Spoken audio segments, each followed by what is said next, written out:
Dieu, mon Dieu, je te cherche pour m'abandonner à toi. Frères et sœurs dans le Christ, nous entamons aujourd'hui, avec le premier dimanche de l'Avent, une nouvelle année liturgique.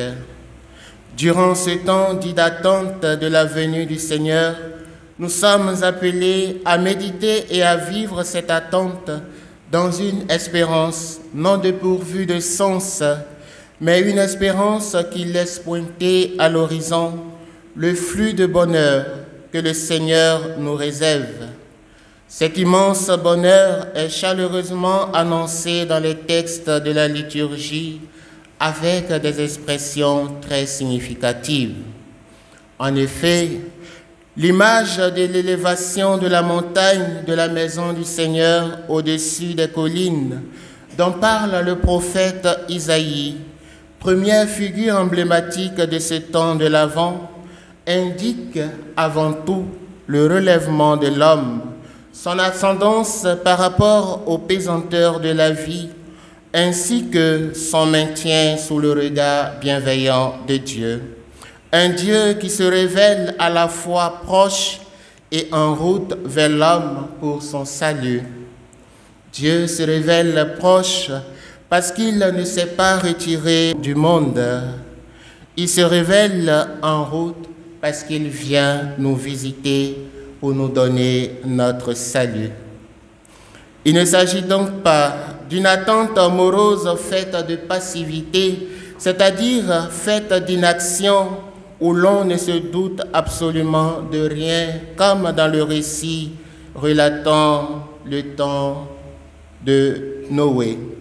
Il s'agit plutôt d'une attente active, puisqu'elle nous engage à aller par le chemin de la justice, à la rencontre de celui qui vient, le Christ, notre Rédempteur, chemin de justice annoncé par les prophètes. En ce sens, l'Avent comme temps d'attente est en fait un temps de marche, une marche vers le royaume, une marche à la rencontre de ce Dieu qui est amour et qui sauve l'homme, afin qu'il habite sa maison dans l'unité et la paix. Habiter la maison du Seigneur, son royaume dans l'unité et la paix, c'est là notre finalité, ce que tout un chacun de nous doit rechercher par-dessus tout. D'où la joie qui caractérise cette attente, une joie rassurante, celle de se savoir sur le chemin de la maison de notre Dieu, là où le Seigneur Jésus vient pour nous y conduire. Là où tous ensemble ne font qu'un. En effet, dit le psaume 121, quelle joie quand on m'a dit « Allons à la maison de Dieu ». Il est question de joie parce que dans la maison de Dieu, l'on ne trouve que le bonheur. Il faut dire que progresser dans cette attente joyeuse, c'est appeler sur soi et sur tous les siens le bonheur, la paix, la quiétude, puisque Dieu devient le juge, la source du droit qui fait vivre les hommes. Et pour y parvenir, il nous faut marcher à la lumière du Seigneur, d'où les 4 bougies traditionnelles de l'Avent exprimant le pardon avec Adam et Ève, la foi avec Abraham, la joie avec David et la justice et la paix avec les prophètes. En fait, pour marcher à la lumière du Seigneur, il faut progresser dans la pratique du pardon, de la foi, de la joie, de la justice et la paix. Notons que ces 4 éléments perçus comme les âmes de la lumière sont importants pour l'attente pèlerine vers le Seigneur, d'autant plus que cette attente est une attente de veille, nous dit l'Évangile. Une veille qui nécessite de l'endurance, puisqu'il s'agit de se tenir toujours prêt, vu que l'heure de la venue du Seigneur ne nous est pas révélée. En effet, nous dit l'extrait de l'évangile de ce jour. C'est à l'heure où vous n'y penserez pas que le Fils de l'homme viendra.